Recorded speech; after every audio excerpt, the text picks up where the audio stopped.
બીજા એક પેરેન્ટને બોલાવીએ છે જેમનો સન 12th પછી ગયો છે અને એ અહીંયા ટીચર છે અને એમનો સન જ્યારે ગયો ત્યારે એમ કહી શકાય કે અમારા હર્ષનાથની અંદર મસ્તીખોર સૌથી વધારે હતો અને એના મમ્મીને એમ થતું હતું કે આ ત્યાં જઈને શું કરશે આમ એટલે ત્યાં એને હોસ્પિટાલિટીનો કોર્સ લીધો અને આજે એવું કહેવાય છે કે સૌથી વધારે સારામાં સારો નાની ઉંમરનો જો કોઈ સ્ટુડન્ટ ત્યાં સફળ થયો હોય ને તો એ લવ છે. લવ ભગતના મમ્મી આવશે અહીંયા, હેમાબેન.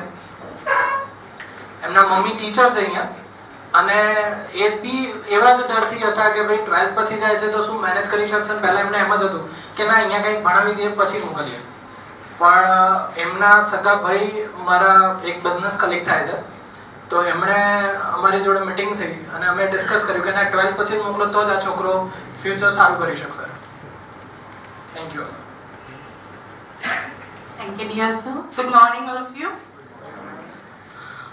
मेरा बेटा 12th की बात कर रहा था, but I was willing and he too was willing. But मेरे surrounding जो people थे, उन्होंने ये कहा कि नहीं बहुत छोटा है, is just 18. So इतनी छोटी एज में आप भेज रहे हो, एक ही बेटा है, a little bit difficult. But he was firm. उसको जाना ही था किसी भी तरह. एंड सबसे बड़ी बात ये थी कि वहाँ हमारा कोई नहीं था, मतलब नो रिलेटिव और नो फ्रेंड्स. सो और लोग जाते हैं, स्टूडेंट्स बहुत सारे जाते हैं आफ्टर 12th, लेकिन कोई ना कोई उनका होता है. He didn't have anyone there, but it was possible only because of Nirav sir. उन्होंने ही सब कुछ गाइड किया. एंड हाँ, एक डिफिकल्टी आई थी GIC अकाउंट में. फंड उनका बाउंस हो गया था एंड देन रीसबमिटेड और आई थिंक एक वीक हमारा बिगड़ा था ऑलमोस्ट. जी, and that was most crucial time. या क्रूशियल टाइम था और फंड बाउंस हुआ था. कई बार ये हो जाता है कि यहाँ से फॉरेन फंड जो हम भेजते हैं वो सम पर्टिकुलर एरर की वजह से बाउंस होता है. तो उनका बहुत ही क्रूशियल टाइम था बिकॉज उन्होंने टिकट बाय करके रख दी थी, everything was there. And then they gathered money again, regardless of those money which was not refunded yet. तो वो भी उन्होंने कर दिया. And then they resubmitted GIC और उसके दूसरे या तीसरे दिन I think GIC वाला अमाउंट वापस आ गया. जी. Yes. But it was pretty good amount, 5 lakhs. So सबके लिए possible नहीं होता है. Already it was tough there. It was. And yeah. फिर दूसरा arrange करना. But Neeraj sir was there. और जैसे इनका ऑफिस आज में ही हम कांटेक्ट कर सकते हैं because he too has a family.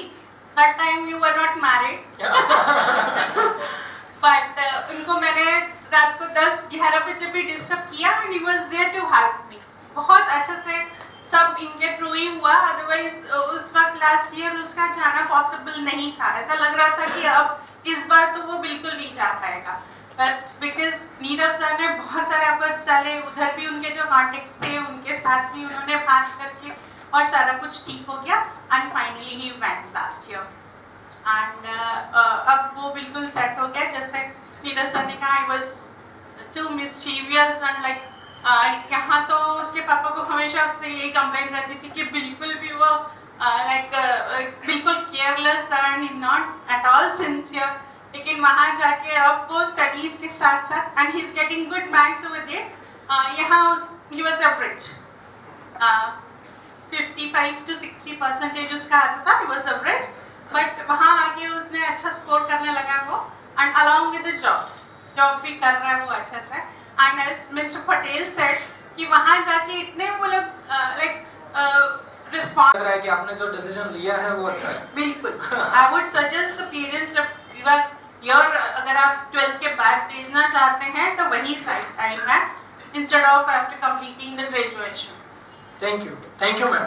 Thank you.